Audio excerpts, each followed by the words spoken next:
Shalom, selamat malam Bapak Ibu Saudara. Berjumpa kembali dalam doa multiplikasi malam hari ini, Kamis 15 Juli 2021.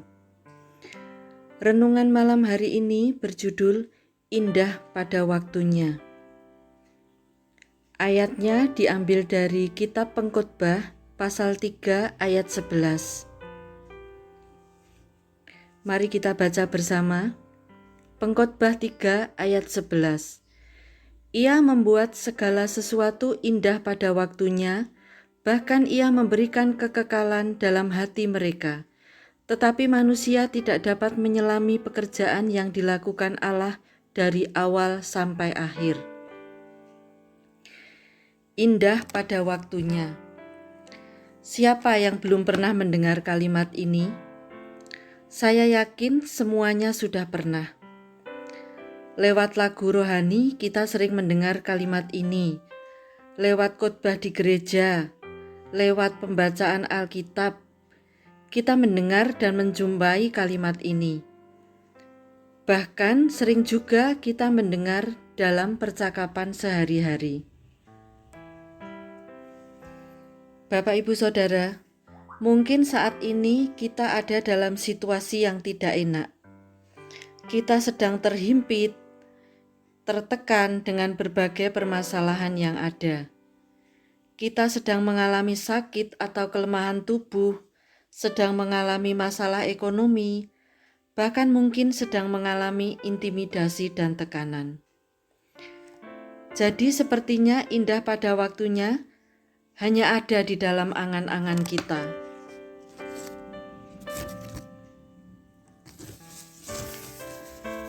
Seringkali butuh proses yang tidak gampang untuk mencapai keadaan indah pada waktunya. Kadang-kadang harus mengalami jatuh bangun dulu, harus melewati rintangan-rintangan, dan seringkali itu membuat kita merasa lelah. Yusuf juga pernah mengalami hal seperti ini. Kejadian 37 ayat 12-36 menceritakan bagaimana perlakuan saudara-saudara Yusuf terhadapnya. Semua saudara sepakat untuk menyingkirkan dia, bahkan ada di antaranya yang akan membunuhnya. Dia dimasukkan ke dalam sumur, lalu akhirnya dijual dan dibawa ke Mesir. Tentu saja Yusuf sedih dengan keadaan yang dihadapinya. Apakah kesedihannya berakhir? Belum. Di Mesir dia difitnah oleh istri majikannya yang akhirnya membuatnya masuk penjara. Dalam keadaan seperti ini tentu saja Yusuf merasa tertekan. Tetapi Tuhan selalu menyertai Yusuf. Keadaan berbalik setelah ia dapat mengartikan mimpi Raja Fir'aun. Dia dikeluarkan dari penjara, bahkan akhirnya menjadi mangku bumi, menjadi penguasa yang mengatur seluruh Mesir. Indah pada waktunya, bukan? Kemudian Daud. Daud juga pernah mengalami hal yang sangat tidak enak. Dia dikejar-kejar oleh Saul, bahkan hendak dibunuh. Kitab Samuel menceritakan hal ini. Padahal kita tahu, Daud itu tidak bersalah terhadap Saul. Bahkan Daud adalah pahlawan yang membantu Saul ketika mengalahkan Goliat. Tetapi hanya karena iri dan dengki, Saul membenci Daud. Saul marah karena dibanding-bandingkan dengan Daud. Karena saat itu rakyat menyanyikan, Saul mengalahkan beribu-ribu, tetapi Daud mengalahkan berlaksa-laksa. Hal itulah yang membuat Saul marah dan ingin membunuh Daud.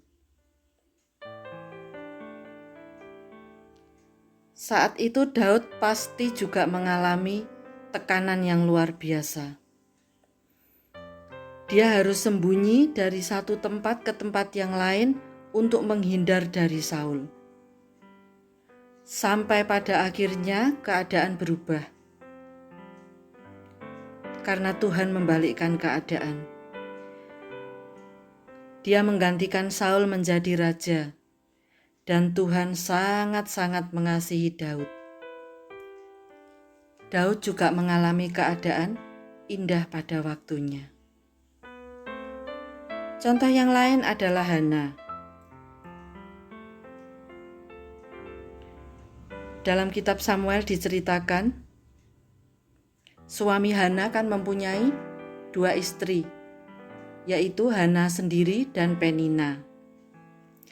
Tetapi karena Hana ini tidak mempunyai anak, madunya yaitu Penina selalu menyakiti hatinya. Mungkin Hana ini selalu diejek karena dianggap mandul. Saya yakin saat itu Hana juga sangat tertekan, sakit hati, dan tentu saja sedih sekali. Tetapi Hana mengadukan semua persoalannya kepada Tuhan. Sampai akhirnya Tuhan menjawab doanya. Tuhan mengirimkan Samuel untuk menjawab doa Hana.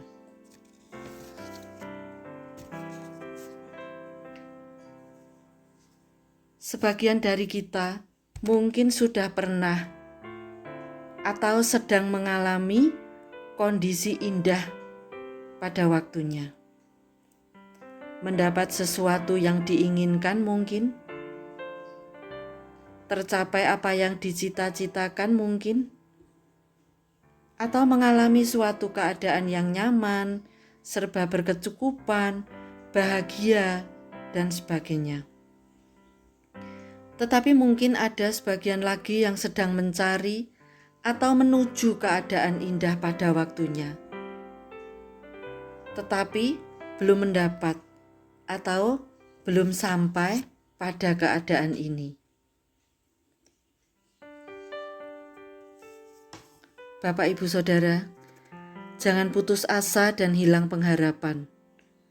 Apapun masalah yang sedang kita hadapi, serahkan pada Tuhan Yesus. Memang hari-hari ini mungkin merupakan hari-hari yang sulit bagi kita. Sudah setahun lebih terakhir ini, kita harus mengalami apa yang namanya pandemi. Kita dibuat khawatir dengan virus corona. Dan dampak virus corona ini bukan hanya membuat sakit badan saja, tetapi ada dampak yang lebih luas. Pertumbuhan ekonomi menjadi tidak sesuai target. Pelajar dan mahasiswa harus belajar secara online, belajar dari rumah. Pegawai juga mungkin harus work from home. Banyak orang harus kehilangan pekerjaan, banyak usaha yang harus gulung tikar. Tua, muda, yang mampu, yang tidak mampu, mengalami dampaknya.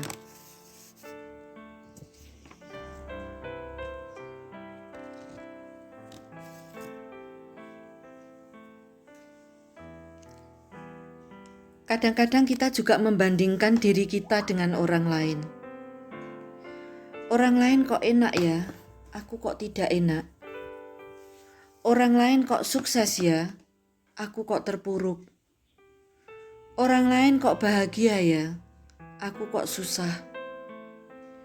Orang lain kok kaya ya, aku kok enggak mampu.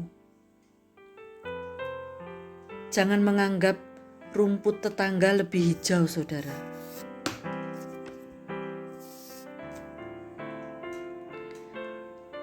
Anak saya, dua-duanya kan kos. yang besar ini kan kos di Bandung. Kosnya ini ada 3 gedung dan total yang kos ratusan anak. Dulu saya beranggapan, wah sungguh enak ya pemilik kosnya. Setiap bulan terima uang ratusan juta. Bahkan di pikiran saya waktu itu tinggal ongkang-ongkang, terima uang banyak sekali. Karena kosnya ini hampir selalu penuh. Jadi kadang-kadang kalau mau kos di situ harus waiting list dulu.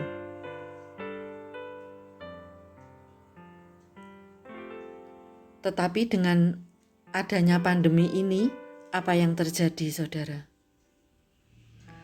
Kos yang asalnya dihuni ratusan mahasiswa, tinggal 5 atau 6 orang saja. Itu pun anak-anak luar pulau, yang memang waktu itu mereka nggak bisa pulang, nggak tahu kalau sekarang.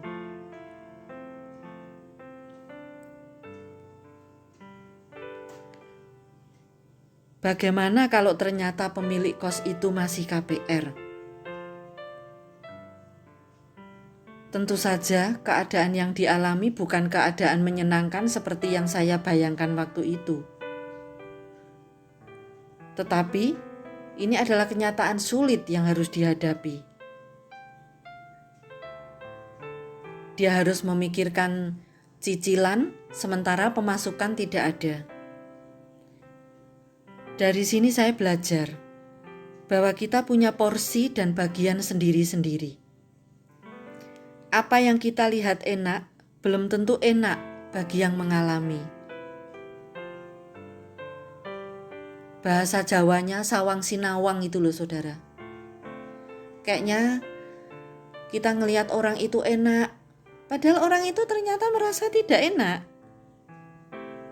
Kita melihat orang kaya itu bahagia, padahal kadang-kadang justru uang itu membuat tidak bahagia. Saya pernah mengenal sepasang suami istri yang uangnya berlimpah-limpah, mungkin beberapa turunan tidak habis, tapi mereka tidak bahagia. Bahkan seringkali uang itu menjadi pemicu pertengkaran di antara mereka.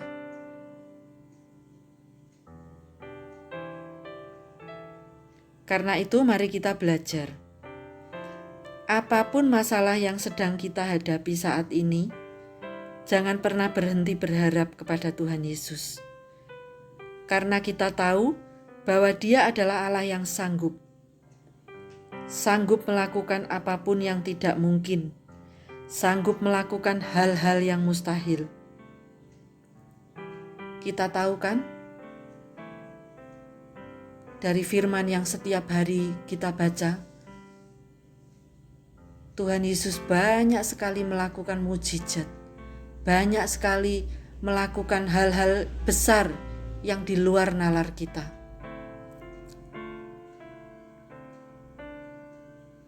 Pengkhotbah juga mengatakan semua ada masanya. Jadi jangan sampai kita merasa terpuruk dan hilang pengharapan.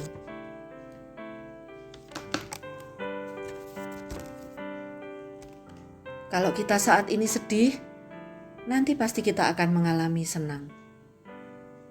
Kalau saat ini kita sakit, pasti kita akan mengalami kesembuhan. Kalau saat ini kita merasa berkekurangan, percayalah Tuhan nanti akan berkati. Jangan berharap yang muluk-muluk. Tuhan tahu seberapa porsi dan bagian kita, dan Dia yang akan menyediakan. Kadang-kadang cara Tuhan bekerja memang tidak dapat kita pahami. Tuhan bawa kita pada keadaan yang tidak enak dan membuat kita merasa kecewa. Tapi dengan cara-cara yang ajaib pula, Dia mengubahkan keadaan. Dan saya percaya, kita akan menjadi kuat dengan masalah-masalah yang kita hadapi. Belajar dari Yusuf, Daud, dan Hana. Dengan cara yang ajaib, Tuhan memproses hidup mereka sampai mereka benar-benar mengalami Tuhan dalam hidup mereka. Dalam keadaan susah dan tertekan, mereka meletakkan harapannya kepada Tuhan. Karena itu, marilah kita tetap berdoa dengan yakin. Indah pada waktunya akan kita alami. Tetap berbuat baik, apapun keadaan kita. Jangan pernah berhenti berharap. Kita tutup dengan Yesaya 41 ayat 10.